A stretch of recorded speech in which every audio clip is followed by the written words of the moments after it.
Before we get started, I just want to acknowledge what's going on in our communities in our country right now.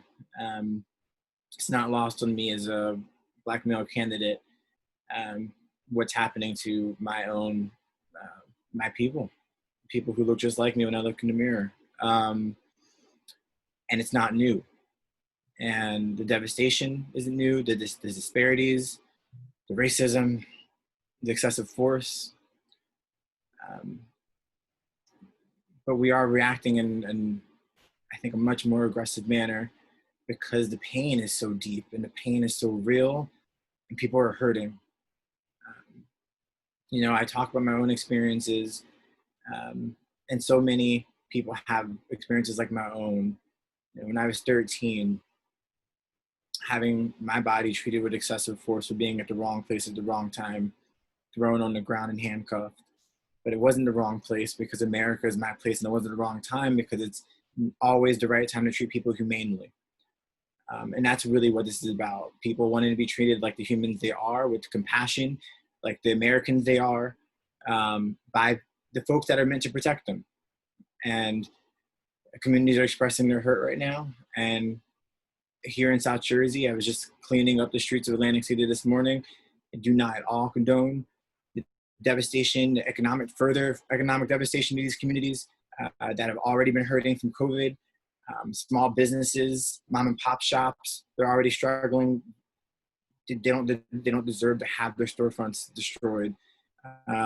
So I just ask people to mourn and grieve, and express themselves in a productive way so we can all move forward together.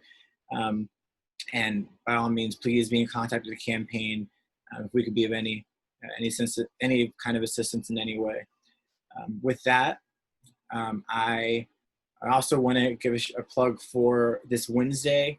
It's a hashtag Light the Way SJ at 8:00 on Wednesday night, to allow everyone who's still maintaining social physical distancing to show solidarity on social media. You can take a picture with a lit candle, and post it at exactly 8:00 Wednesday night. We're all going to be doing this together to show solidarity against police brutality, against racism, and against prejudice. And with that, I'm going to turn our attention to what we're here for tonight.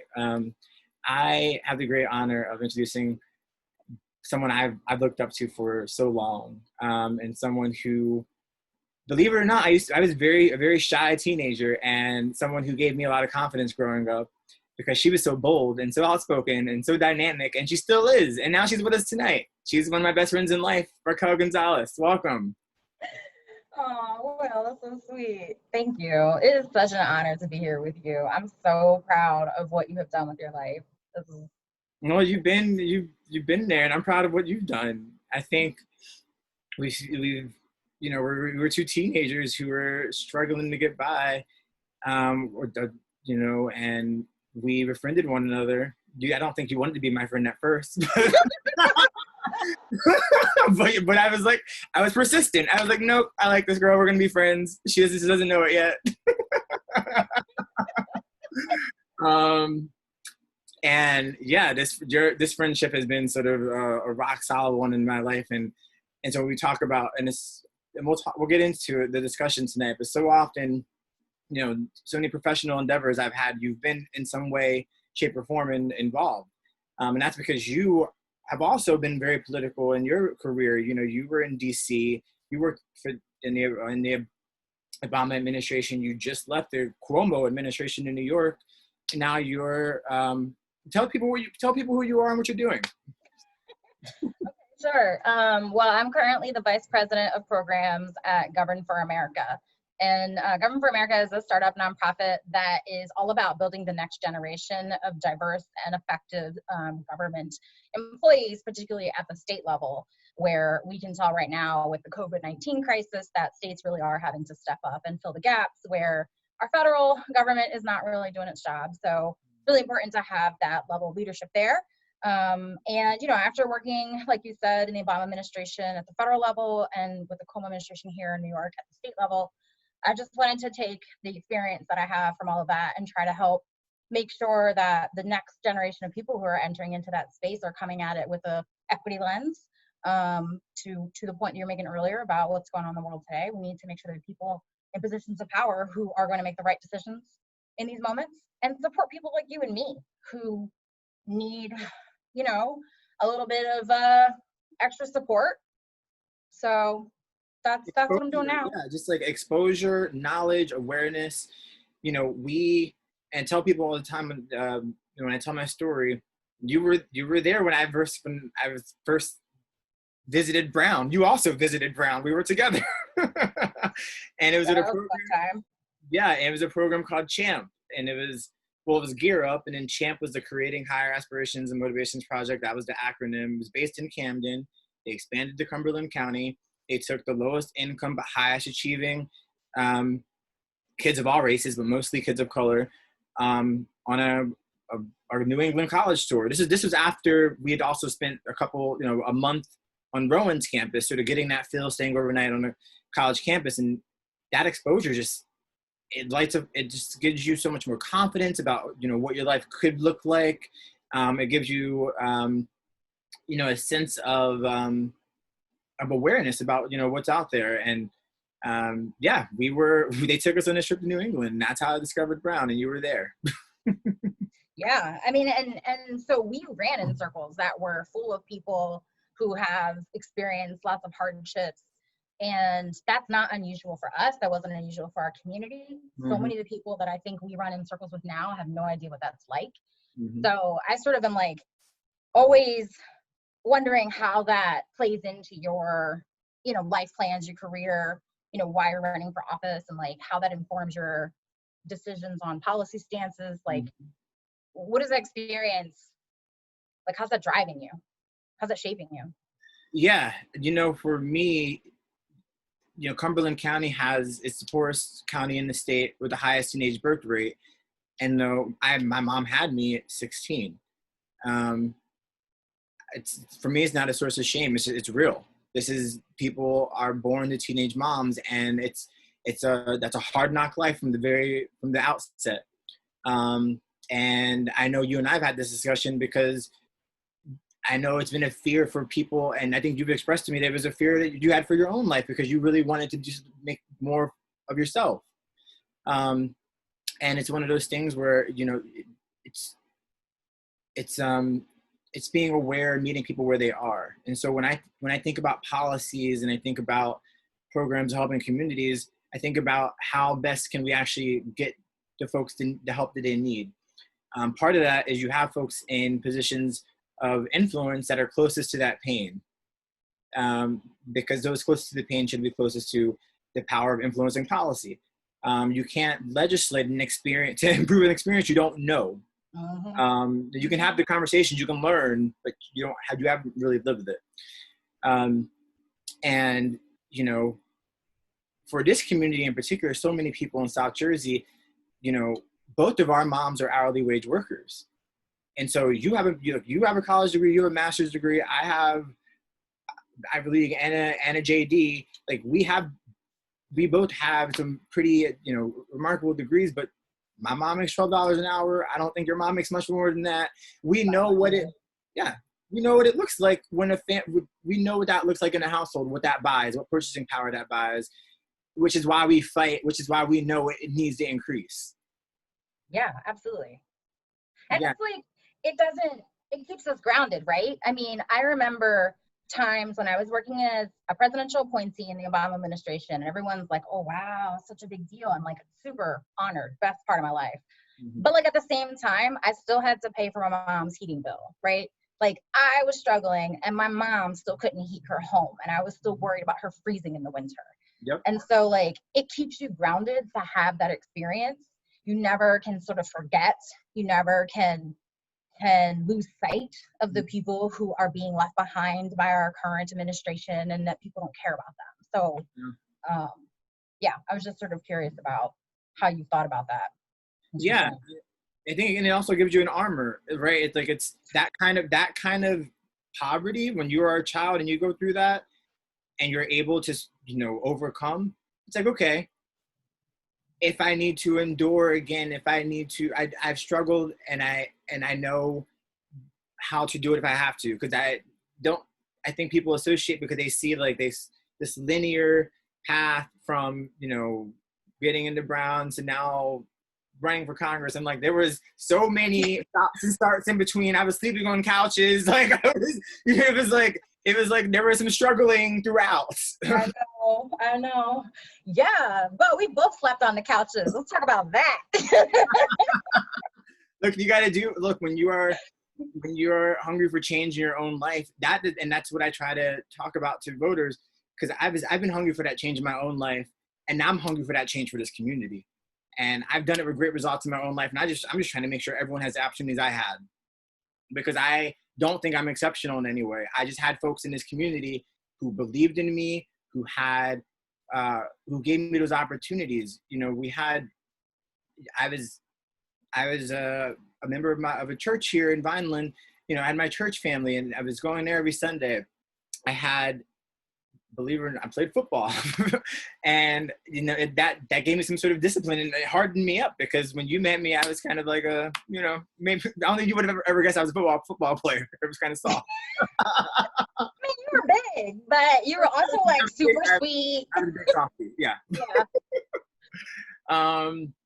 But also, you know, and we had like Mrs. Cummines on our select choir. We did choir together in high school. Oh my God, I love her. Yeah, she's great. I see her, and her parent-in-law, her father-in-law and her mother-in-law have a big campaign sign in their yard. I love them. And Mr. Russo. Yeah, Mr. Russo is great too. Yeah, he was my mock trial coach. Was that when you decided you want to go to law school? Oh man, you know what? This is really funny how this started. So I took an interest in the law because it allowed me to stay up late at night. Because growing up, we had an early bedtime, and the only time that I would be able to stay up past like 9 o'clock was when my family let me watch Matlock. So I was like, why did I not know that? That's hilarious. So Matlock allowed me to stay up past 10 o'clock growing up. Great. And that was like my first insight into like, you know, being a lawyer and potentially like the power of the law. And I had to stay up late. But for me, it was just something I always wanted. You know, one of the last conversations I had with my grandmother, because she wanted me to be, you know, my grandmother, Mary Johnson, she has roots in Alabama. She moved up to New Jersey in the 1950s. And she wanted me to be a doctor. And I was like, science is not for me. Like, I was just like, I always had good grades, but like, I know there were some subjects I had to work harder in some subjects, and science was one of those subjects. And so I told her, I was like, how about I'll be a lawyer instead? So, you know, I think she'd be really proud that, you know, went on to become a Congressional investigator, working for the legendary Elijah Cummings. Like that was like the honor of a lifetime, right? And so it was just learned so much. And I know we'll get into sort of what that means to be an investigator, and sort of how that experience makes one suitable to be a really impactful and effective congressperson. But I have learned a lot. But these have been some hard fought lessons. Mm-hmm. I think it's really interesting when you were talking about staying up late, like getting interested in law so that you could stay up late to watch the show, because so much of, I don't know, I'm wondering if there are other examples like that for you. For me, I joined like every club. I was in so many clubs. I used to have this little calendar that I kept with me, and I had to keep my appointments. And whenever somebody, like if I was dating, tried to hang out with me, I'd be like, let me check my calendar. And people were like, so busy, but it was because I didn't want to go home. Right? Because like when I went home, then it was like you eating little fried cakes of flour and salt and garlic fried up. Yeah. And reminder of being poor, being miserable, and like not having a great home life. And so I was like, anything I could do to get out of that. We had that in common, because you saw the hotel my family was living at when we were homeless, and we, you know, 5 people to a small room. Mm-hmm. And you know, that was a secret I fought fiercely to keep private, and you were maybe one of 2 or 3 people in all of Vineland who wasn't my family that knew that was happening. And the fact that I let you pick me up from that hotel and drop me off from that hotel was like, That's how you knew you were like best friend. But it was the same. I think that's why we were involved in a lot of the same activities, because I didn't want to be at that hotel. And I was joining every extracurricular I could possibly join and taking harder classes and, just on my constant grind. And then we look up senior year and suddenly I'm on Brown's campus realizing I'm falling in love on the very campus I'm walking on. And I talked to you about when it happened. The moment I had that click, I was like, I need to be at this school. I don't know how we're gonna make this happen. But yeah, and for me, it was like, it's been about paying it forward ever since. My first job, I was a Teach for America, and I just needed so badly to be impactful in a community whose struggle I really knew really well. And that was little brown and little black kids. And even though there were low-income white kids and low-income Asian kids in that school too, whose struggle I just knew. But whose potential I also knew. Right. And there's also a bit of like representation matters, right? For them to see someone like you, right? A Black man be their teacher, have gone to an Ivy League school, like, I think that that's also a piece of it, is to be able to be an example to them of what they can do, right? When they believe in themselves. No, representation absolutely matters. And I think there are studies about the academic performance when, Black children have Black teachers, or when they're seeing themselves in their role models, and it does make a difference. It does. I have no doubt about that. Yeah, that's one of the things I think that weighs heavy on me, is like, when I, in a recent position, became deputy chief of staff in my last position, and like these Latino men came up to me and were just like, "We're so proud of you. Oh my God, we got a Latina helping around this place." And it was just like the pride that they felt for me, for our people, was really touching. And I think that that's an important part too of you running for office. There's so many people in the community where we grew up who just don't even see a future bigger than what their parents did. I think and that's why I tell the story the way I do, the way so freely, because people need to know. And I didn't hear that story growing up. There wasn't that example here. We had to set that example. And, when we talk about representation, this community is over a third people of color.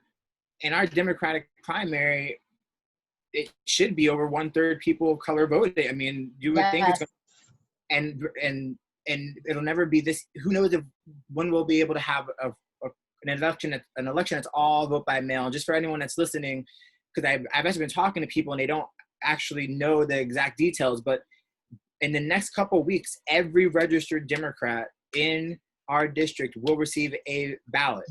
You can mail that back in immediately and vote for me.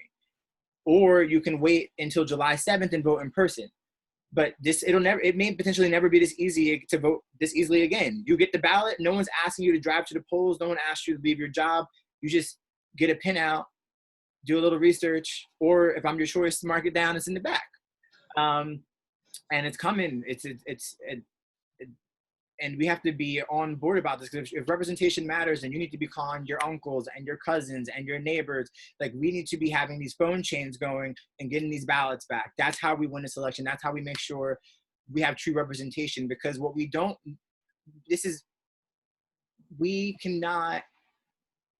hurts, because so many people are hurting because they don't feel like they're represented. And they have a choice this time. They have someone who not just reflects them. I'm not even talking about race. I'm talking about economically. There's extreme economic hardship in this district, and I don't think any person that's been our congressman recently or wants to be our congresswoman now has experienced that. Frank Lobiondo is a millionaire. Jeff Van Drew is a millionaire. Amy Kennedy is a millionaire. Bridget Callahan Harrison is a millionaire. William Cunningham is not. He used to be homeless and he wants to fight for you. There is a contrast in this election, even if we all have D's next to our names. Yep. There's a contrast. And true representation matters. So when when we talk about, running for these offices and making sure we have, people who understand our experiences on the ballot. It's on the ballot this time. We just got to show up. Yep, I agree. People gotta get out the vote, man. Like, imagine people, like, if I'm talking to people, if you do not go out and vote, like, Tell them, Raquel, tell them. here's what can happen. You can end up with Jeff Andrew, who decided that he wants to be a Republican now, or openly Republican, because he was always a Republican. Let's be frank. Good point. We already knew that about him. Yeah. And who is like fundraising for Trump right now, like. Yep. Like, clearly not on the side of us people. Like, he don't care about South Jersey except for the rich people, and they don't need any more help, right? So you're either gonna end up with him again, or you're gonna end up with one of these Democrats who is a rich person who has no idea what it's like to struggle, who therefore is not going to be voting in your best interest when it comes to stuff like raising minimum wage, right? Making sure that we have paid sick leave and all maternity leave and all these things that we need for people. And that's just unacceptable. I don't understand how people can live with letting other people make that choice for them. Yeah. So that's what happens. When you don't vote, you let other people decide who's going to be your voice. That's literally what's happening. And so, I mean, I can't be, people have died, people have bled, people have been abused physically for us to be able to vote. We got to vote. You just have to. And so it's funny because when we graduated high school, we kind of parted ways. We stayed in contact. You went down to DC. You got to DC way before I ever got there. And then I went to Texas. And I know. I was like, what are you doing in Texas? I mean, Teach for America puts you in the districts where they think you're needed most. And they had a lot of Hurricane Katrina evacuees in Houston. And so you already have like a low income school that, under-resourced. And now you have like these traumatically impacted, displaced children of color in this new school district that was already, a challenging district to begin with. It was a hard 2 years. I have deep respect for the teaching profession. I taught for 2 years, lost all my hair because of it. I started thinning in the moment I started teaching. And, but it gave me this incredible insight because that left the same way like my hardship left an indelible mark. Those 2 hard years of teaching in a hard school left an indelible mark that really helped me to do education policy once I started working on Capitol Hill. But before I worked on Capitol Hill, I obviously went to law school, learned that you can find good people everywhere. Because when I moved to Texas, Bush was still president. This wasn't like the Texas that almost elected Beto or Rourke senator. Like Bush was still president when I moved down there. And I'm a social person, and I made friends. And for me, I learned some lessons about generational politics, because it became very clear to me that generationally we had a lot of things in common, even our younger sets of Republicans who had no strong opinion on gay marriage. They did things of that thing, and that was controversial. There were four states at the time that it was legal in, and it's June 1st, and it's Pride Month. Happy Pride Month, everyone, my fellow LGBTQ members. And that was one of the lessons I learned, and I also learned how to get along with Republicans, because guess what? In politics, you got to get along with Republicans. You want some progress. You need to be able to talk to people different than yourself. And I learned that. And if there's a PhD in talking to Republicans, you're probably gonna get it in Texas, and that's where I got it. So Right. And then you and I linked up again in Ohio. Yeah, that was crazy. Working for the strike team. 2012 Obama re-election. Yep. I just graduated high school. I just graduated law school, and you called me up. I sure did. I was like, what are you doing? Come on over here and help us re-elect this president. Yep. And I was like, okay. And I just cut that was my first you and I, we worked on, school board elections here in Vineland. Remember Richard Smith and all those Oh folks, yeah. who's now the president of the NAACP in New Jersey. We were his interns, his high school interns. We were like 15, 16. I know, we were active so early. Yeah, right. Young. Like, who are these nerds? Right. We're on a school board election. Yeah, and you called me up and I was like, okay, yep, let's do this. This man needs to get reelected. And you had worked on the Obama campaign in 2008. And then, so when you joined the staff in 2012, I joined your team and the strike team. You want to tell people what the strike team was? The strike team was like special ops. Like, we would swoop into a city or a town that needed canvassing. Canvassing is when you knock on doors, right? You try to get registration. We were doing everything. Yeah, we were doing everything. But so we were all over the place. We went all over the Northeast Ohio, Akron, Canton, Youngstown. We were like in a different place every day. And people were like clamoring for us. We would get calls like, come to our town now, because we were so good at it. Yeah, I mean, look, we woke up at the crack of dawn, and then if you were within a 90-minute drive of Akron, we were driving to your office, and we were helping you do whatever you needed. If you had an event that day, we were your support staff. We were making sure if we were standing at gas stations for 5 hours at a time, because guess what? If you have a captive audience for about 60 seconds while you're pumping your gas, you're gonna get registered to vote. You gotta go where the people are. Exactly. So it was like basically the strike team was doing what needs to be done to get the win. Yeah. Exactly. And it worked. It worked. And that was my first like real campaign experience. And so for me, it's like when I tell people all the time, like, oh, I wish I could knock doors. I wish I could be out in the community. I'm like, I'm real about that because that's what I did. Like, that's what I do. And then, so I met, it's funny because I tell this story in the campaign trail. I tell people, I had my Ivy League degree, I had my law degree, worked in the Obama campaign, and then I moved to DC with no job. And then I tell them, and they're like, well, you worked your way up to be a chief investigator. What do you mean you moved to DC with no job? I was like, I trusted that I would be able to put the work in when I got there and figure things out.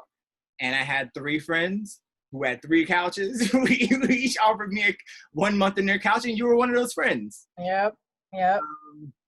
And so it's like it's about persistence. And then when I do my motivational talks to teenagers, about having the goals and being dogged about it, because it's not going to be easy all the time, and you're going to have some failures, and it's going to look like it's not going to work out sometimes, and you have to persist. Yep. You got to take the risk, because there was no guarantee that any of that was going to work out, and for months it didn't. Those first 3 months, I didn't have a job. I was on couches trying to find a job. And then eventually I found one at the Consumer Financial Protection Bureau, but it took me 5 months in DC before that worked out. And then I got settled into that, doing great work. It was a progressive agency that Elizabeth Warren had helped create after the financial crisis of 2008. And it's still under attack because it's an independent agency, and the Republicans like to say it's rogue. It's like they call it rogue because they can't tear it apart. And it's doing great work, and they can't stop it. Yeah, protecting the people. Yeah, rogue. So, okay. But I loved the work I was doing there. And then Frank Lautenberg passed away, and we saw, there was this mayor in Newark named Cory Booker who decided he was running for Senate. I had this amazing strike team experience from Ohio. I moved back. I was in South Jersey, and I organized South Jersey, and I was knocking on doors, registering voters, training volunteers. Basically everything I've been doing in Ohio, I did it in South Jersey in 2013. And it's in a lot of ways led me to where I am now, doing the exact same thing, trying to represent folks here in South Jersey.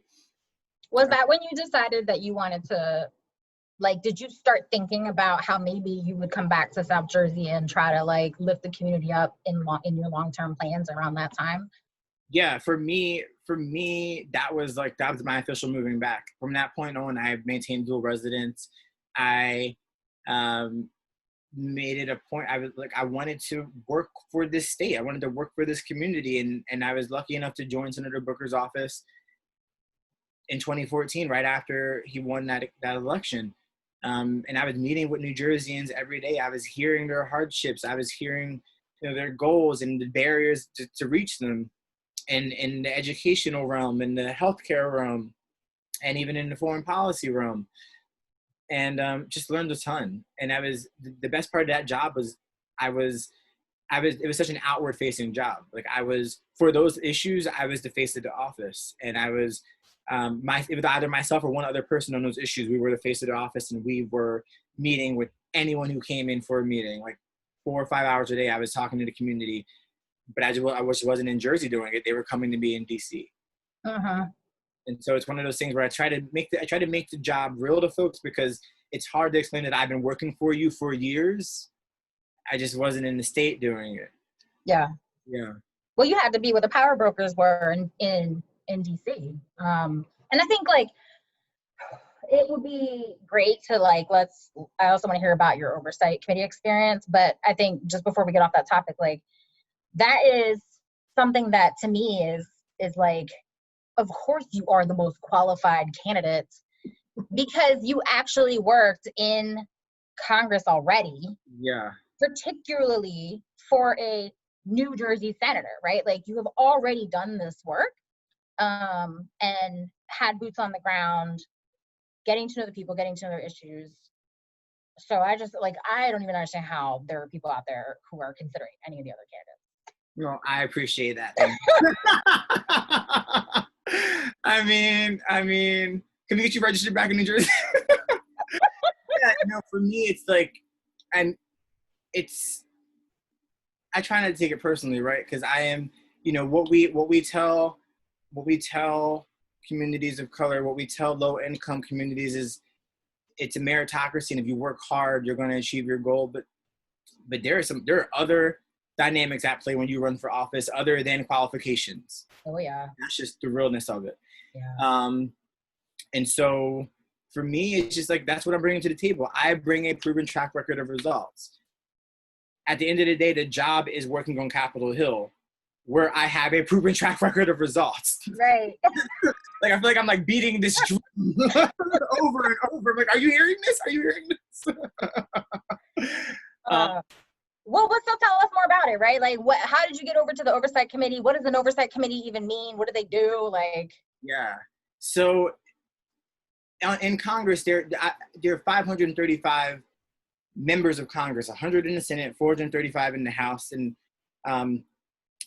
they each have their personal offices, right? And so when I left Senator Booker's office September 2016, it was 2 months before the election, and the Oversight Committee had been doing this amazing work. And oversight is exactly what it sounds like. They are overseeing the functioning of the government. So they are the principal investigative body. So if they think something should be investigated in the executive branch with any department, they have their ability to do that. If they think there's something within basically anything that touches public funding or government money, which is everything, they have the ability to investigate it. It's a very powerful committee. And I had seen Elijah Cummings, civil rights legend, Baltimore legend, a voice of the Democratic Progressive Party, and for so long, take on these big fights against pharmaceutical companies, with EpiPen price surge, the farmer bro, Martin Shkreli, who's now in prison. Like, he was taking those fights on, and for me, I wanted to be a part of it. And I had learned there was an opening on the committee. They were looking for a new counsel, and I threw my hat in the ring. And after a rigorous interviewing process, I got the job. And when you talk about a committee, what we're talking about is those hearings you see on TV. Those are committee hearings. And so in the Senate, they have a number of committees on various issues: judiciary, foreign policy, transportation, environment.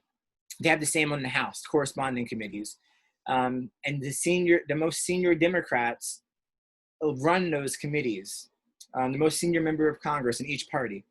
And that person, yeah, they have their personal office staff. So Mr. Cummings had his Baltimore staff, and they focused on his Baltimore issues. And then he had his staff who only did investigations, and they didn't have to be from Baltimore. They were his investigators. They helped, they planned the hearings. They determined what, especially once we took the Democratic majority, we determined what our investigations would be. And there are various teams, or there was a Trump impeachment team. I worked on the economic and consumer policy team. I was the chief investigator on that team. So I was able to pitch ideas about what I thought our investigations should be as they pertain to the American economy or consumer products, which led to our 3 biggest investigations in 2019. We investigated Juul, the e-cigarette company, because we learned they were illegally marketing to children with fruit-flavored products. We investigated Johnson & Johnson's baby powder, because we knew that they were aware that there had been asbestos in their product for a number of years, and they were using an industry-created standard that they created to keep this product on the market. And we investigated Betsy DeVos and for-profit colleges, because for me, education was personal. It was the conduit that improved my life, and I knew people were being defrauded because these schools were collapsing, and students of all ages and all races who were just trying to improve their life were being saddled with debt and worthless degrees and class credits that weren't transferable. Like, no one deserved my brother's one of those people. I know what you're talking about. Yeah. Like And $50,000 worth of debt. And nothing to show for it. Well, he's got like an associate's, but it doesn't transfer to anywhere, to your point. Like, it doesn't help him with anything else. Yeah, if it's not accredited, the school's gone, and it's not accredited, Mm-hmm. you have a worthless piece of paper, and that's not right. And so what we saw happening, and I'll talk about sort of, because we had great success in those 3 investigations, with the Betsy DeVos, she had been hiring cabinet members who were lobbyists for those very colleges that were collapsing. And so you put these people into place, they're not going to be holding those schools accountable. And before President Obama left office, he created something called the Borrower Defense Rule that meant that if you had been defrauded by one of these schools, you were entitled to loan forgiveness. And as long as you met qualifications and you processed the paperwork and you sent it in, it should have gone through. But Betsy DeVos came in, and there were 200,000 claims, and she refused to process them. Now, that was a problem, because suddenly when folks are entitled to forgiveness and you don't process it, suddenly it's on their credit. Like it looks like they are things that they should not pay for, is now impairing their ability to get credit, to buy a home, to get a car, to get a job, because some jobs do credit checks. It was like these have serious consequences. And this is what we talk about with representation, because if you aren't low income and you can't sort of see downstream to how this really impacts someone on a real everyday level, that's what we talk about representation mattering. If you never struggled, you don't even see that. Yep. And so for me, I took it personally. And so we partnered with the Harvard Harvard Law Predatory for-profit college, a clinic. Harvard had been really proactive on this issue. The National Student Legal Defense Fund, there have been a number of advocacy groups who are very passionate about this, and we partnered with them to have this hearing with the Education Committee. So this was actually a joint investigation we did with Ed and Workforce, or Ed and Labor. And, we brought in students who had been from these culinary art schools and Art Institute of Illinois, and students across the country got some student loan relief. Not all 200,000 of them, but several of them. And that was, that's about doing the work for the people. And then with Johnson & Johnson's baby powder, I was the leading investigator on the Hill on this. Almost my entire 2019, through ebbs and flows. Some investigations are hot at certain moments and they cool off and then they come back. We had 2 hearings. There had never been a hearing about talc ever, and I had to educate myself about the talc and asbestos, and that they're from the same protolith, which is a rock of origin, right? This is like we're going into like geology. I had to talk to more geologists and scientists than I can even count, because I had to know this, because I had to explain it to everyone else in Congress about why it mattered and why we needed to act on it. And so, that's how it works. It's like the leading investigator is in the weeds, and then on the oversight committee, we have 24 Democrats. And so every week we have a briefing. And so I briefed the staff of those 24 Democratic offices, and I got to come correct, because they're going to go back and tell their bosses what I said. Right. So we're going to make sure my facts are right, and that we're pursuing things that matter. And so, we had a hearing on March 2019 about that. We had another when the FDA itself did a random sampling of Johnson & Johnson's baby powder and found asbestos in October. We had another hearing in December, and that was actually my last hearing that I led before running for Congress. And we invited the CEO of Johnson & Johnson. He refused to attend, but it was fine because we had our hearing anyway. We had scientists who had been using more sensitive testing methods. We had geologists who could talk about the fact that it's virtually impossible to extract asbestos out of talc, because they're from the same rock of origin. They're found in the ground, naturally occurring together. And the only way that I was told from these geologists, the only way that a pure talc could exist would take an evolutionary process over the course of millions of years. So unless we found some magical cave, it wasn't. Right. So you were basically trying to save like little babies from getting cancer. Well, no, it was a lot of people in their 50s and 60s who had used this product for decades. Oh, geez. That was the issue. And so there were two theories, right? There was the perineal region. People were using it in their personal private areas, and there was a theory that was causing ovarian cancer. And then there were people getting mesothelioma because they were breathing it, and that was how a lot of men were getting it. And we talked. There was a priest and his sister who had used it since they were kids, and they both he had mesothelioma and she had ovarian cancer. And there's 20,000 lawsuits about it. And so 2 weeks ago, they pulled it off the market.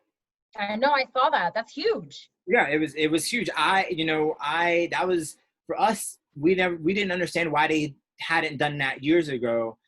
And, Because of that money. Well, that's all they care about. Well, I think it was more like only 0.5% of their annual revenue was actually based on this baby powder, but it was such a trusted brand amongst their products that it meant more to them symbolically than monetary. Oh. Yeah. And so, and for us, I crossed my T's, dotted my I's. Canada had been investigating the safetiness of talc as well, and they had decided December of 2018 that it was hazardous to humans. And they were going to announce this summer what they were going to do, whether they were going to ban it and remove it from the market, or whether they're going to issue a mandatory label. And Johnson & Johnson decided to preempt that decision and take it off the market themselves in North America. Wow. So, I'm glad they did the right thing. It's just they did it several decades too late. A lot of people thought it was already off the market. Wow.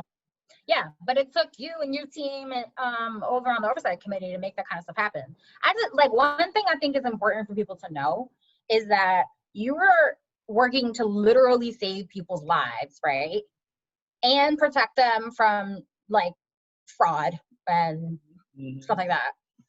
But here's the other thing, that all sounds really fancy, and I bet people think that you got paid bank to do that. Here's the other part that, we keep talking about the rich people who are running for this office who don't understand the struggle.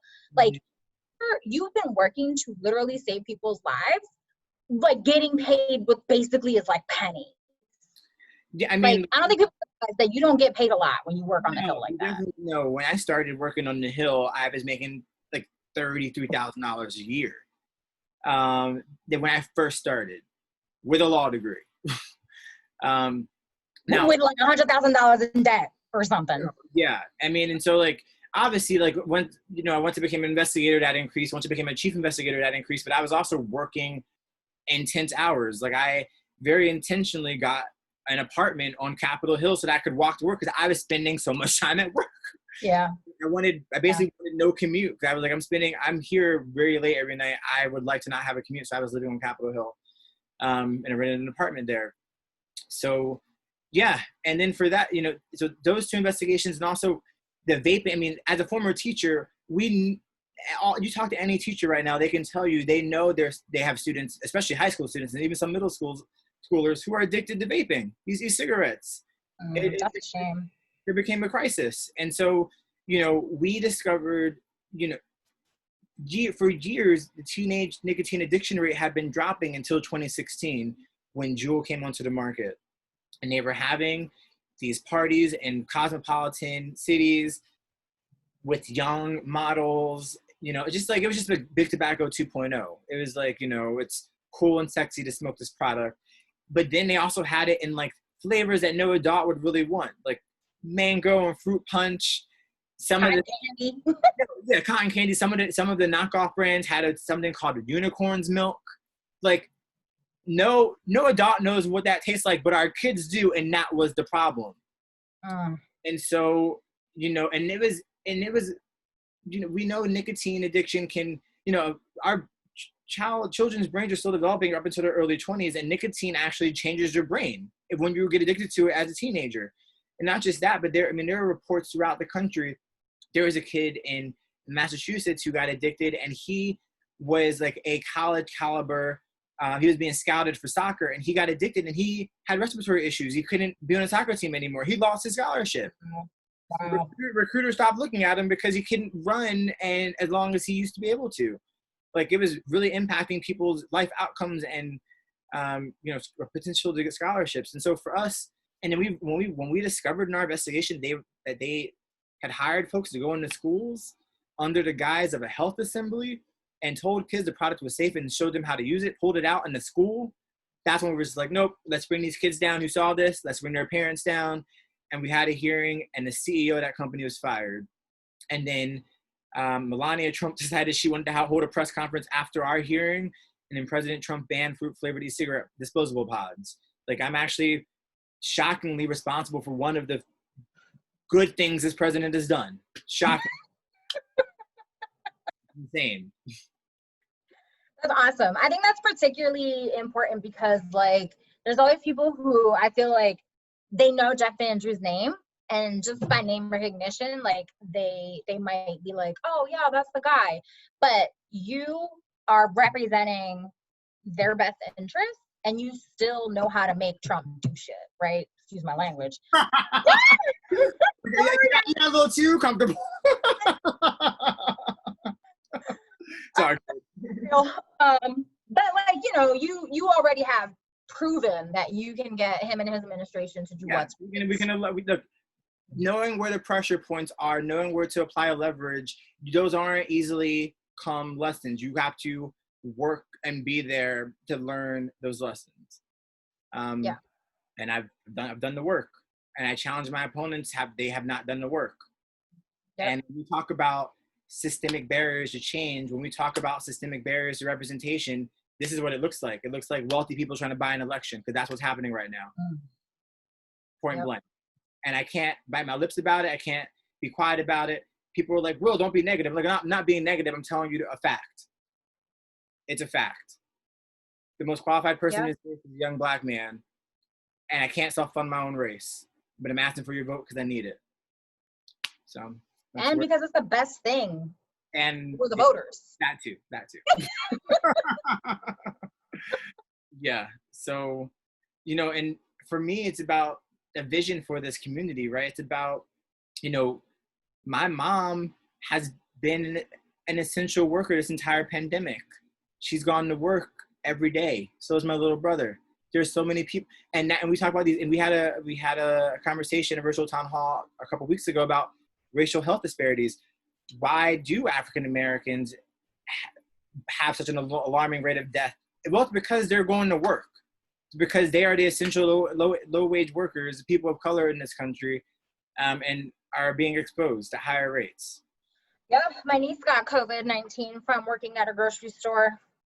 But like, you gotta pay your rent, right? What you gonna do? Yeah, that's the thing. So it is. It's for me. It's like, the priorities are, at least a $15 minimum wage.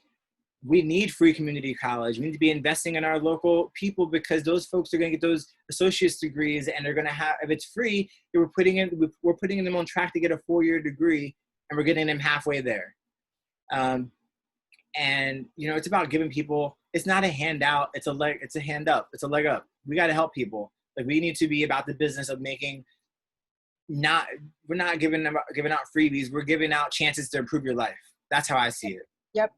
And you to condemn people, to make it difficult for them to improve their lives, and then condemn them from not doing so, is not fair.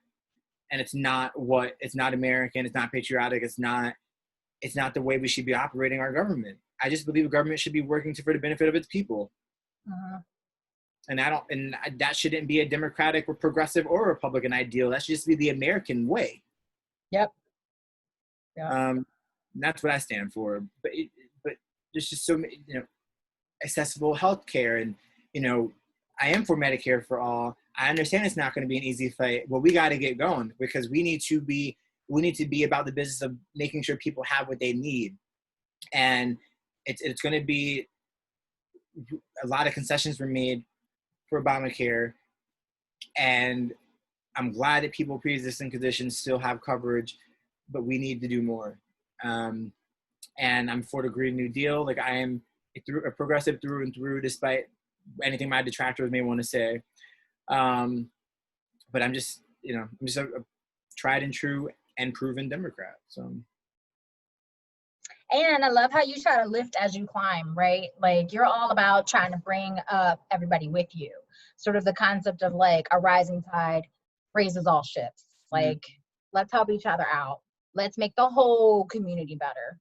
Yeah, I think it goes back to what we said at the very beginning. It's still being steeped in the struggle. It's like, I'm an Ivy Leaguer from a working class family. I still see the hardship. I don't have to look very far to see it at all. Yep. At all.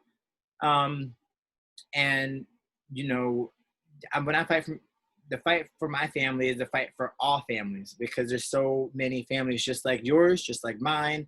And it's about time we have some representation that reflects that experience. Yep. So, and trying to make sure that they don't have to go through the same struggles we had to go through. Yeah.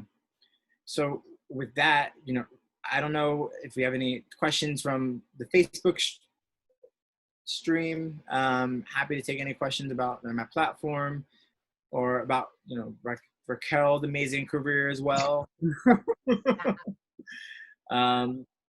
But, I'm, just to close it out, I've always been so proud of you, and you have been, they're running for office isn't easy. And there are people who sometimes can doubt why you're doing what you're doing, but you know what drives me, because you've seen me struggle the most. You've seen me live in that hotel. You've seen me keep that secret. You've seen that shame. And I know so many people here struggle in that way. And that's why I'm in it. And so, but the detractors be damned. I know what I bring to the table, and I know what I've gone through, and no one's gonna take that away from me. And that's what drives me, because hardship is either a burden or it's a fire. And it's lit a fire in me, it's lit a fire in you, and together we're gonna light a fire on South. We're not gonna set anything on fire, but we're gonna light a metaphorical fire that gets us all going and gets this economy working for everyone, working families, and people who have dreams and want to achieve them, because you can, and we are living proof of that. And never forget that. So, I love you. You're so sweet. Good person, man. You're a good person. You too, girl. All right, Chica. Well, once again, thank you all for joining us. This is our 8th in a series of virtual town halls. I remember how nervous I was when we had our first one, and now it's just like, where's the next? Where's the next? This is our 8. 8. This is becoming a campaign. We've had 8 of these throughout the pandemic. And now, as things become, slightly more accessible, I hope to see everyone in the community. I was in Millville. I was in Linwood Friday for a visual. I was in Millville for a rally on Saturday. I was in Atlantic City this morning, helped clean up. I'm out right now. I'm about to drive to Gloucester County for another visual. So I'm out here doing the work, and I just need everyone to be with me. Those ballots are coming soon. It's going to be so easy to vote. Just make sure your whole family.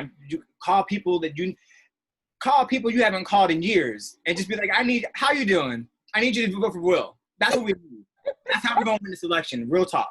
That's how we pull off the upset, because let it be known it will be an upset, but it's also possible.